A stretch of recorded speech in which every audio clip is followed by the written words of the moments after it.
Halo teman-teman, kita akan menjawab pertanyaan dari live Instagram yang belum terjawab ya. Kita akan jawab di video seperti ini karena kita live Instagram hari Senin, sudah selesai jam 9 malam, yang belum terjawab akan kita jawab di video seperti sekarang ini. Oke, by the way kita mohon maaf, kita tidak ada live Instagram 1 minggu ya, dan kita akan live lagi Instagram di bulan Januari. Oke.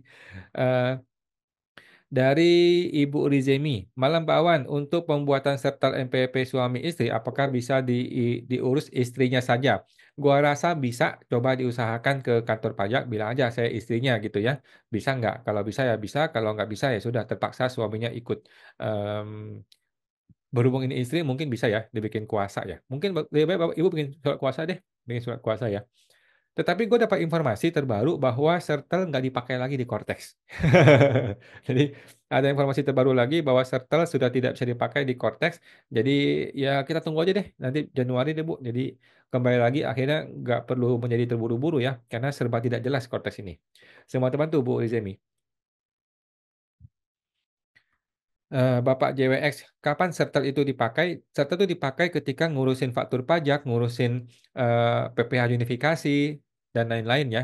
Nah, ke depan di Cortex mulai Januari katanya sudah nggak pakai Sertel, pakainya kode otorisasi yang mana itu tidak sama dengan Sertel dan tidak perlu Sertel untuk bikin kode otorisasi. Sepertinya begitu yang kita pahami dari informasi terbaru.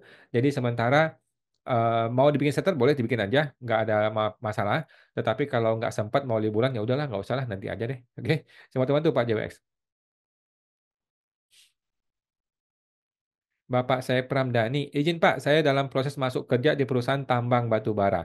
Boleh tolong kasih clue pajak dalam batu bara pada umumnya? Gua rasa pada umumnya sama saja Pak ya. Ada PPN, ada PPH ya. Kalau PPN itu ada pajak masukan, pajak keluaran kan. Pajak masukan itu dari beli-beli. Kalau pajak keluaran itu dari penjualan. Nah, kalau dia ekspor nanti maka dia menjadi 0% PPN keluarannya sehingga dia perlu memproses restitusi PPN masukan. Kemudian PPH itu sama aja, PPH 21, 23, 4 ayat 2 itu pada umumnya sama saja. Kemudian PPH badan juga sama. Setahu gua tidak ada PPH final untuk batu bara ya. Oke, jadi pada prinsipnya normal-normal saja. Sama teman tuh Pak, saya Pram.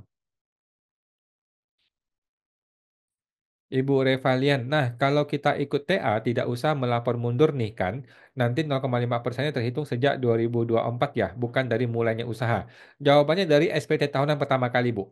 Jadi kalau Ibu baru bikin NPP 2024, tetapi lapor mundur SPT tahunan, anggap lapor mundur 2023, 2022, maka 7 tahun dihitung dari 2022. Gitu ya, nggak boleh ini dong, kita nggak boleh maruk ya, kita sudah dibantu.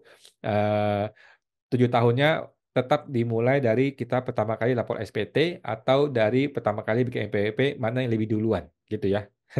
Tapi kalau ibu tidak lapor mundur, ya udah nggak apa-apa. Berarti kan mulai dari 2024 dihitung 7 tahunnya. Oke, semua teman tuh Bu Revalian, Bapak Arwana, UMKM non CV tapi omsetnya lebih dari 4,8 M. Apakah wajib ke PPh pasal 17? Jawabannya iya. Ya, semua yang di atas 4,8 M, baik dia orang pribadi atau CV atau PT atau siapapun, poin di atas 4,8 M omsetnya, maka dia sudah wajib PKP dan wajib pembukuan dan wajib menggunakan pasal 17 PPh. Sudah tidak bisa pakai PPh final ya. Teman-teman tuh Pak Arwana. Bapak Endi Yardi, Malam kok, apakah PPh 25 bisa turun dari tahun sebelumnya yang lebih besar? Jawabannya bisa ya. Jadi cara pertama adalah membuat surat permohonan penurunan PPh 25. Cara kedua adalah bikin SPT tahunan, kemudian dari SPT itu akan muncul nilai kurang bayar PPh 29 yang baru, kemudian sehingga dasar yang baru inilah yang dipakai untuk tahun depan, ya kan? Kalau PPh 29 turun, berarti kan tahun depan juga turun. Kira-kira begitu. Semua teman tuh Pak Endi. Bapak Ferdiansyah, misal perusahaan jasa konstruksi ditagihkan ada jasa sama material. Nah, dia punya suket. Apakah jasanya tetap dipotong? Jawabannya semua-semua tetap dipotong dan tidak peduli dengan suket ya. Dia tetap dipotong PPh jasa konstruksi, bukan suket yang 0,5% ya. Ingat, jasa konstruksi punya undang-undang khusus, punya peraturan khusus, sehingga dia dipotong PPh jasa konstruksi, bukan PPh final 0,5%. Oke, jadi nggak peduli dia punya suket dan dipotong semuanya, bukan hanya jasanya saja, barang dan jasa. Semua teman tuh Pak Ferdiansa. Kecuali barangnya itu bersifat reimbursement. Kalau barang itu bersifat reimbursement, berarti kan nggak usah dipotong atas barangnya saja, itu bisa. Bapak Ferdiansah, apakah listrik internet harus dipotong PPh 23 kok? Listrik enggak, kalau internet mungkin perlu. Kan kita bayar ke PLN sama Telkom. Untuk PLN itu tidak perlu karena PLN bukan objek untuk PPh 23, tetapi Telkom mungkin perlu. Tetapi biasanya Telkom IndiHome tidak mau dipotong PPh 23. Jadi nasib Anda, nasib kita semua sebagai rakyat jelata ya, memang susah seperti itu. Oke, semua teman tuh Pak Ferdiansyah. Ibu Noviani Lucia, malam Pak Awan. Kalau usaha bengkel cuci mobil, apakah pakai pajak 0,5%? Gua rasa bisa pakai 0,5% ya, karena bengkel cuci mobil ini punya pegawai ya. Kalau punya pegawai, maka bisa kita arahkan ke 0,5% PPh final. Oke, semua teman tuh Bu Novi.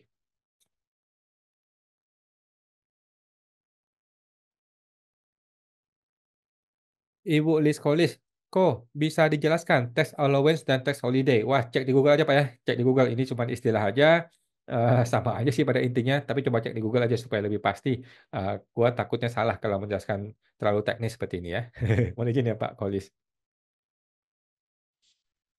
Ibu Revina, malam Pak Awan, izin tanya, mulai Januari 2025 tak ada lagi potongan 500 juta untuk UMKM ya? Jawabannya masih ada, Bu ya, masih ada untuk yang bisa menggunakan 0,5%. Jadi, omset Januari langsung kali 0,5% atau ada minimal omset Pak Awan? Jawabannya masih sama seperti sebelumnya, Bu ya. Tidak ada perubahan apapun di tahun 2025 dibandingkan dengan 2024 bagi seorang pelaku UMKM 0,5% final. Oke, jadi fasilitas 500 juta tidak kena pajak masih berlaku, kemudian tarif 0,5% masih berlaku, dan tidak ada minimal omset, dan ada maksimal 4,8 M. Masih berlaku sama saja, sama persis, tidak ada yang berubah. Oke. Semua terbantu Bu Devina. Mbak Ibu Lutfia, kok PMK 81 PPN itu apa benar pada saat Cortex PPN masukan dikaitkan sesuai masa? Jawabannya betul ya. PPN masukan itu ada dua macam. Pertama adalah PPN masukan yang langsung muncul di pre-populated. Yang kedua adalah PPN masukan yang kita tahu ada tapi belum muncul di pre-populated. Oke. PPN yang sudah muncul di pre-populated itu harus langsung dikreditkan di masa tersebut. Selesai. Kemudian PPN masukan yang belum muncul di Populatit itu masih berlaku kok, yang tiga bulan ya, dia masih boleh digantikan untuk bulan tersebut dan 3 bulan kemudian setelah bulan tersebut. Kenapa bisa ada PPN masukan yang belum muncul? Contohnya PPN PIB impor, kemudian nota retur, kemudian pokoknya dokumen-dokumen lain ya. PPN masukan yang bersifat dokumen lain itu kan biasanya belum tentu bisa kita dapatkan di bulan tersebut. Jadi masih berlaku mengenai 3 bulan masa pengkreditan, tetapi untuk yang sudah muncul di pre-populated langsung harus dikaitkan di bulan tersebut. Dan ini tidak masalah ya, tidak melanggar hukum. Dan kalau sudah betul ya. Tidak perlulah kita menunda-nunda atau mengatur-ngatur, men-setting-setting PPN masukan itu. Gue mau buang kemana ya, bulan keberapa ya? Nggak usah. Teman-teman ya, langsung dikaitkan di bulan tersebut selesai. Semua teman tuh, Bu Lutfiah. Bapak Erwin Gozali, malam Pak Awan. Saya dulu karyawan dan memiliki NPWP. Tahun akhir 2017 saya mulai dagang sampai sekarang ya. Apakah tahun 2024 ini tahun terakhir saya bayar 0,5%? Oke, jawabannya adalah tahun depan Pak ya, 2025. Oke, 2025 bulan Desember adalah tahun terakhir Bapak pakai UMKM. Sudah, gitu aja ya. Tahun 2025 kayaknya diperpanjang sampai Desember 2025 adalah batasan Bapak bisa pakai 0,5%. Makasih, semoga terbantu Pak Erwin. Bapak Hanjaya, Ko Awan, apa bisa tarik uang dari setara kas atau investasi? Boleh-boleh aja, Bu. Ada apa masalahnya? Gua rasa tidak masalah ya. Bapak Liskolis, kok PPh final sama PPh satu apakah sama? Jawabannya berbeda ya. PPh satu itu bersifat tidak final. Artinya setelah dipotong oleh pihak lain, kita harus hitung kembali di internal kita. PPh final itu tidak perlu dihitung kembali. PPh final itu bersifat sudah final, dipotong oleh pihak lain atau kita bayar sendiri, sudah selesai, tidak perlu dihitung ulang. Sedangkan PPh non final seperti PPh 21, 22, 23, 25, 29 itu harus dihitung kembali di SPD tahunan, kemudian diperhitungkan ada kurang atau lebih bayar. Kira-kira seperti itu Pak ya. Kalau nggak paham, coba cek di Google. Semua teman tuh Pak Liskolis.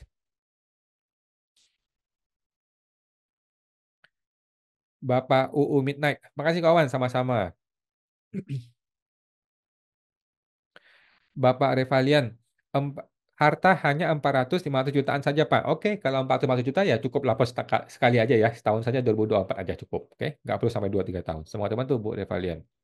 Bapak Arwana, malam kawan, omset UMKM lebih dari 4,8 M, apakah harus beralih ke pasal PPh pasal 17? Jawabannya wajib beralih. Oke, orang yang sudah punya omset lebih dari 4,8 M sudah bukan UMKM, sehingga dia menjadi wajib pembukuan, wajib PKP, dan wajib menggunakan metode PPh umum alias PPh pasal 17. Oke, semua terbantu Pak Arwana.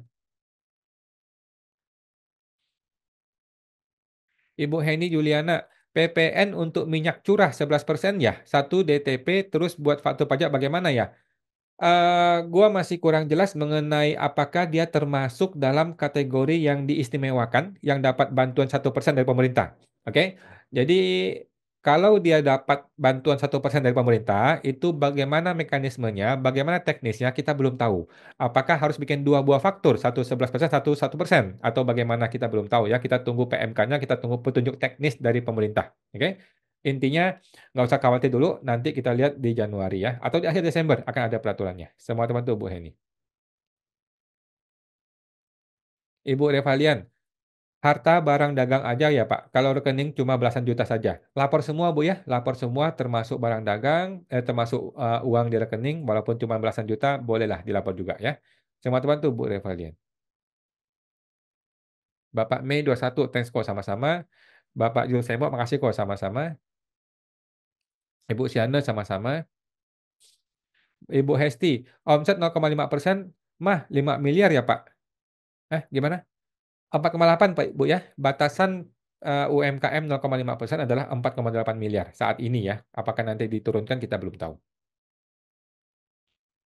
Kemudian, oke Bapak Kremel Chan, oke sudah tidak ada ya. Oke itu teman-teman ya. Kita akan live Instagram setiap hari Senin jam 8 malam. Tetapi untuk tanggal 30, eh tanggal 23 dan 30 Desember kita izin tidak ada live Instagram. Kita akan mulai lagi live IG di bulan Januari. Oke, sampai jumpa teman-teman. Semoga terbantu.